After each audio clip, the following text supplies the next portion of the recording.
Hola, quiero leerles un ensayo sobre filosofía y de filosofía que escribí hace algunos meses. Se llama Infinitos Filos. Principalmente está basado en el libro ¿Qué es la filosofía? De Deleuze y Guattari. Espero haberlos pronunciado bien. Y bueno, comienza con el epígrafe que dice, la filosofía no consiste en saber y no es la verdad lo que inspira la filosofía, sino que son categorías como las de interesante, notable o importante lo que determina el éxito o el fracaso. Bueno, entonces comienzo con mi escrito. ¿Por qué profesores e intelectuales pregonan la filosofía como una actividad positiva y con fines progresistas? ¿Acaso nunca han presenciado los desmanes provocados por los debates entre la supuesta crítica y la estupidez? ¿O no han estado expuestos al sinsentido desbordante de la extrema reflexión? ¿O simplemente será que al no haber demasiados estudiantes de filosofía comparado con carreras universitarias como informática o derecho, los académicos deban prescindir del impacto negativo de la filosofía al momento de promocionar la materia para aumentar la matrícula en la carrera? ¿O quizá se trata de la necesidad humana de defender el oficio propio como algo productivo y positivo y evitar la vergüenza de proyectar algo oscuro? O ya cayendo en especulación desenfrenada, ¿será que lo positivo de la filosofía es la falta de funciones prácticas? El punto es que la propaganda de la filosofía es un engaño. La filosofía no sirve para nada, en el sentido de que pensar filosóficamente no garantiza ninguna función en el mundo práctico, al menos no directamente, lo que la aleja de ser una tarea con fines específicos y progresistas, tal como sucede con la aplicación de gotas de yodo para purificar el agua o trabajar en la bolsa de valores. Estamos conscientes de que la filosofía afecta la relación entre el mundo y sus habitantes humanos, pero no necesariamente de forma positiva y exitosa. Ella no siempre mejora las situaciones de vida, también las arruina, también las confunde. Es una navaja de infinitos filos cortando sin control alguno por todos lados, ya sea para bien o para mal, con éxito o fracaso o dejando suspendida la vida sobre un vacío. Pues no existe ninguna relación causa-efecto entre analizar lógicamente, actuar conforme pensamiento crítico, reflexionar, suspender, interpretar, etcétera, y obtener buenos resultados. Cualquier vínculo causal formal existente es construido bajo la ficción estructurada de objetivos específicos morales y prácticos preestablecidos, tal y cual hace la lógica de consumo, la autoayuda o lo políticamente correcto. Pero ¿qué se entiende por filosofía? Invirtamos el enfoque y comencemos por algunos resultados no considerados comúnmente.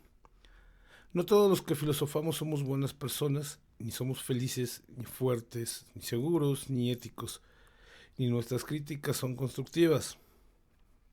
Entonces, o lo negativo no viene de la filosofía, o la filosofía no consiste en lograr cosas específicamente positivas. No puede negarse que filosofar tiene ángulos prácticos positivos, pero tampoco puede negarse su apertura al conflicto, a la desesperación, a la angustia, a la destrucción y sobre todo a la idiotez. ¿De qué depende la efectividad de la filosofía? La filosofía no es un mapa con indicaciones hacia un lugar ideal que nos aleje de todo mal. Ella no puede salvarnos de todo, aunque sí nos puede salvar de la nada o de nada quizás. La filosofía no es una guía ni receta, es una actitud desde la cual se habita, se experimenta y se interviene en el mundo. Es el arte de formar, de inventar, de fabricar conceptos.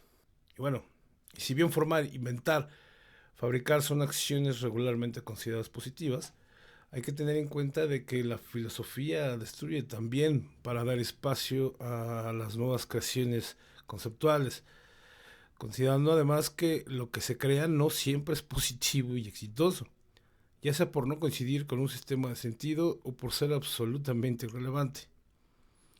Pues la eficacia de lo creado depende de la situación en donde se desenvuelve, partiendo de, como dice el epígrafe, si es interesante, notable o importante. Recordar que el más grande sabio es en ocasiones un idiota, y a veces el más grande idiota es el más atinado. La filosofía, en resumen, desde la postura de Deleuze y Guattari, sirve para crear conceptos, pero también suele destruir conceptos para obtener material y dar lugar a otros nuevos. La filosofía es un fármaco que sana o enferma la conciencia corpórea al individuo y a la sociedad en un devenir de éxito o fracaso. Cuando reflexionamos sobre algo, el pensamiento se arroja sobre el mundo para intentar comprenderlo y lo hace desde una plataforma significativa, determinante e ideal como lo es la ciencia, la lógica, la religión o la moral, que nos permite preguntar, responder y criticar lo que acontece bajo fundamentos coherentes. Sin embargo, aquella plataforma raramente es expuesta a la crítica misma, ya que es el soporte principal de nuestros argumentos ante el mundo, y es el baluarte ante lo adverso y antagónico, y sin ella nuestra crítica se rendiría fácilmente ante cualquier oposición. Y es que solo pedimos un poco de orden para protegernos del caos. No hay cosa que resulte más dolorosa, más angustiante, que un pensamiento que se escapa de sí mismo, que las ideas que huyen, que desaparecen apenas esbozadas, roídas ya por el olvido o precipitadas en otras ideas que tampoco dominamos. Al filosofar, me parece, nos exponemos a la incertidumbre, a un pensamiento que se arroja sobre el mundo, pero también sobre sí mismo, y pretende suspender los principios esenciales que lo determinan, llevándolo a diseminarse en un caótico abismo, vaya, donde solo queda sujetarse de la inestabilidad, por más absurdo que parezca, del miedo, del estruendoso silencio, del devenir, de la creación, del cambio, de la incómoda libertad. Decía Nietzsche que la filosofía no tiene que ver nada con la virtud, como pues se acostumbra a creer, ¿no? O sea, la filosofía tiene otros ángulos, otros lados. Filosofar es por una parte toda aquella técnica de argumentación, no estoy de acuerdo, reconocimiento de falacias, cálculo de pensamiento y hacer reflexiones exhaustivas que sirven para el mundo civilizado.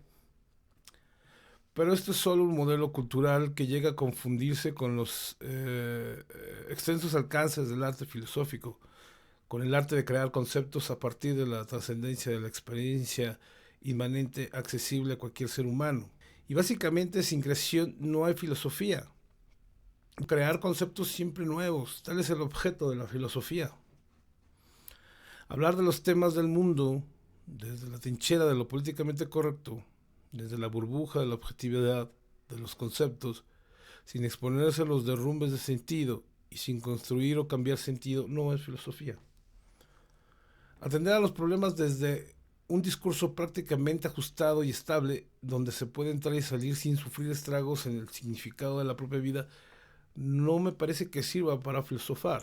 Nietzsche dice sobre esto: pues los filósofos no deben dejarse regalar los conceptos, no solo deben purificarlos y esclarecerlos, sino que deben hacerlos, crearlos, establecerlos y persuadir con ellos. Vaya, filosofar es una cuestión de vida, ¿no? Los conceptos certificados o de moda se consumen, valiendo por el uso práctico directo en un sistema de sentido dado. Deleuze y Guattari comentan sobre esto. Quienes critican sin crear, quienes se limitan a defender lo que se ha desvanecido, sin saber devolverle las fuerzas para que resucite, constituyen la auténtica plaga de la filosofía.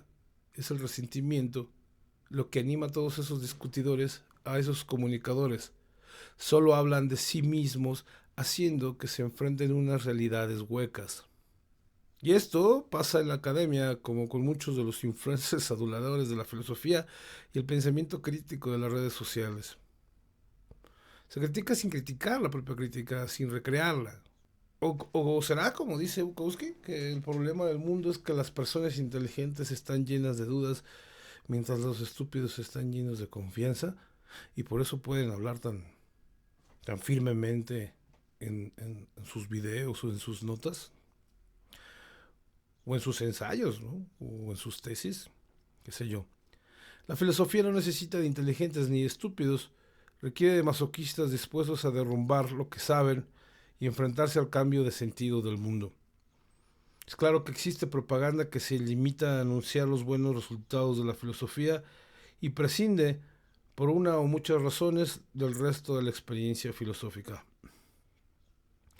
En lo personal, no sé si esté bien o mal hacerlo de tal forma. Comprendo que la filosofía puede darnos muchas satisfacciones, quizá más que perturbaciones, pero lo que quiero hacer notar es que hay poco o nada de reconocimiento al vértigo, al pesado vacío existencial, al conflicto verdadero de las ideas, a la responsabilidad de la creación conceptual y sobre todo a la libertad de pensamiento otorgada indiscutiblemente por la filosofía. En este mismo sentido, percibo, tanto en la academia como en el cotidiano, una promoción por el consumo de pensamiento y la libre reproducción de este, pero no capto la divulgación por la creación de nuevo pensamiento. Kierkegaard tenía razón al decir que los hombres son absurdos, jamás emplean las libertades que tienen, sino que exigen las que no tienen. Tienen libertad de pensamiento, pero exigen libertad de expresión. Y eso hoy en día se da mucho, ¿no? La academia impulsa un supuesto pensamiento crítico atado a la libre expresión y aleja como estrategia pedagógica la libertad de pensamiento, la posibilidad de crear conceptos. Defiende que el libre pensamiento válido es aquel desarrollado por investigadores, profesionales, doctores, genios, es decir, de todos aquellos que ya están adoctrinados, y no permite que ningún estudiante o practicante autodidacta de filosofía esté autorizado para crear, pues se argumenta, no está preparado para tal cosa. ¿Por qué la academia ha de autorizar el pensamiento filosófico? La academia ha perdido su proyección filosófica ante el mundo al, al ocultar que los filósofos, cualquiera que sea su nivel, como dice Deleuze y Guattari, tienen a menudo una salud precaria y demasiado frágil, pero no por culpa de sus enfermedades ni de sus neurosis, sino porque han visto en la vida algo demasiado grande para cualquiera, demasiado grande para ellos, y que los ha marcado discretamente con el sello de la muerte. Bueno, pues hasta ahí mi ensayo y pues espero ahí sus comentarios.